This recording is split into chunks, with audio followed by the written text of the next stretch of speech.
اس طرح یہ لوگ اس بستی میں آنا چھوڑ دیں گے۔ پھر اہل سدوم نے اس فعل بد کو اپنا پیشہ بنا لیا، اپنی نفسانی خواہشات کے لیے مردوں سے بد فعلی اور قوم کا دستور بن گیا تھا۔ یہاں بے حیائی عام ہو گئی تھی، حکمران، سردار، ہر طبقے میں گھر گھر یہ عمل پھیل گیا۔ بڑی محفل میں یہ لوگ اس کام کو کر کے بہت خوش ہوتے تھے۔ تلمود میں لکھا ہے کہ اہل سدوم اپنی روزمرہ کی زندگی میں سخت ظالم، دھوکے باز اور بد معاملہ تھے۔ کوئی مسافر ان کے علاقے سے باحریت نہ گزر سکتا تھا، کوئی غریب ان کی بستیوں سے روٹی کا ایک ٹکڑا نہ پا سکتا تھا۔ بارہا ایسا ہوتا تھا، باہر کا آدمی ان کے علاقے میں پہنچ کر فاقوں سے مر جاتا اور یہ اس کے کپڑے اتار کر اس کی لاش کو برہنہ دفن کر دیتے۔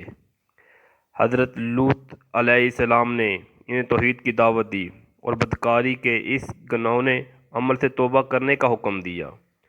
حضرت لوط علیہ السلام نے کہا، تم بے حیائی کیوں کرتے ہو؟ کیا تم عورتوں کو چھوڑ کر لذت حاصل کرنے کے لیے مردوں کی طرف مائل ہوتے ہو؟ حقیقت یہ ہے کہ تم بہت احمق ہو۔ حضرت لوط علیہ السلام سدوم کو دن رات واعظ و نصیحت کیا کرتے تھے، لیکن قوم لوط پر اس کا کوئی اثر نہ ہوتا تھا، بلکہ وہ بہت فخری انداز میں یہ کام کرتے تھے۔